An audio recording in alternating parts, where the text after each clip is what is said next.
Hello friends, welcome to my channel Tania backyard plant. So friend, ये देखिए आज मेरी बालकनी में जो बास्केट लगी हुई थी वो टूटकर गिर गई है। हो सकता है इसकी जो ये रस्सी है शायद काफ़ी टाइम से लगी हुई थी तो घिस गई थी, इस वजह से ये टूट गई है। और आज काफ़ी हवा भी थी, ज़्यादा तेज़ नहीं थी, कम ही थी, लेकिन फिर भी रस्सी की वजह से हो सकता है ये टूट गई हो। चलिए, मेरे पास एक और बास्केट रखी हुई थी, वैसे तो मेरे पास एक्स्ट्रा रखी रहती हैं। तो ये जो आप स्पाइडर प्लांट देख रहे हैं ये बास्केट में बहुत सुंदर लगता है, तो मैं इसे दूसरी बास्केट में शिफ्ट करती हूँ। वैसे भी बरसात के बाद तो इन बास्केटों में हल्की हल्की जो जगह होती है चारों साइड मैं गुड़ाई करती हूँ, फर्टिलाइज़र डालती हूँ, क्योंकि आपको मालूम है जो मिट्टी उसमें काई सी लग जाती है। आप इसमें भी देख सकते हैं साइडों में काई लगी हुई है। तो बरसात के बाद ही मैं इनकी हल्की फुल्की जो स्पेस होता है तो गुड़ाई करती हूँ, और इनमें कोई भी फर्टिलाइज़र है वो बनाकर डालती हूँ, या ओनियन का या बनाना पील, ऐसे फर्टिलाइज़र डाल देना चाहिए बरसात के बाद। तो हैंगिंग बास्केट आपने 6 मंथ के लिए तैयार हो जाती हैं, और फिर इन्हें गुड़ाई खाद की कोई भी ज़रूरत किसी भी तरह की नहीं होती है। और अगर आपको लग रहा है कि बास्केट में आपका प्लांट नहीं चल पा रहा है तो एक तो ड्रेनेज होल का ध्यान रखें, दूसरा मिट्टी जो है भुरभुरी होनी चाहिए, चिकनी मिट्टी नहीं होनी चाहिए। मेरी मिट्टी बहुत अच्छी थी तो इसलिए मैंने चेंज नहीं किया, काफ़ी भुरभुरी है।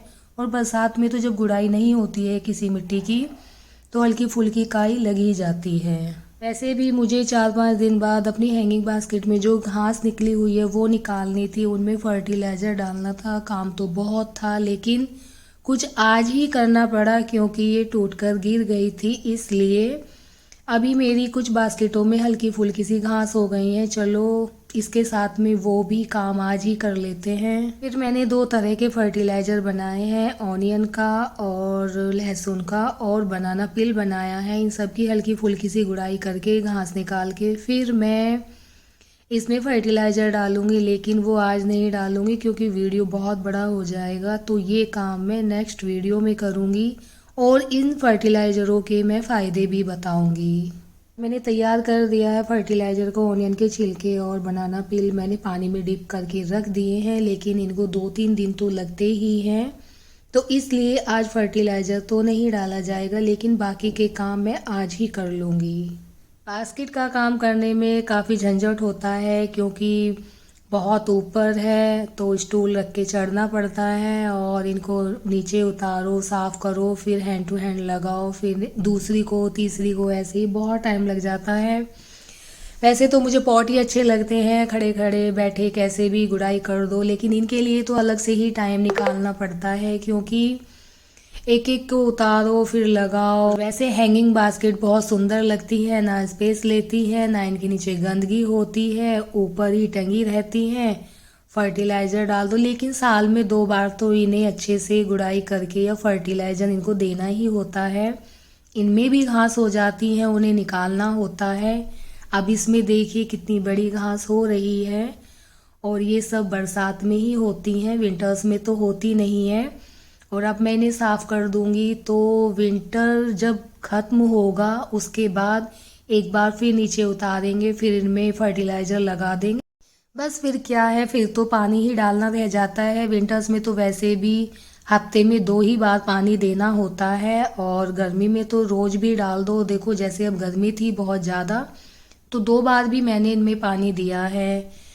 तो सर्दी में तो खैर इतनी केयर की ज़रूरत होती नहीं है। अब ये देखिए आप, पूरी बरसात निकल गई है, और ये देखिए इसमें जो इसकी रूट्स हैं कैसे टोकरी में फैल गई थी, ये ऊपर आ गई थी।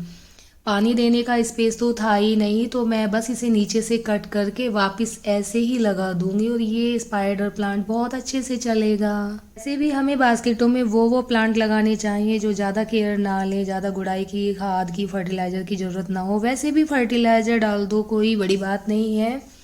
हमारी किचन में ऑनियन का और लहसुन का ये तो सब चलता ही रहता है, बस क्या करना है, पानी में डिप करके छोड़ दो, उसे छान के और बास्केट में डाल दो। ये भी आसान तरीका है, पर हाँ ये है कि हाथ जाए ना जाए, और फिर स्टूल लो, सीढ़ी लो, उसके बाद पानी डालना होता है।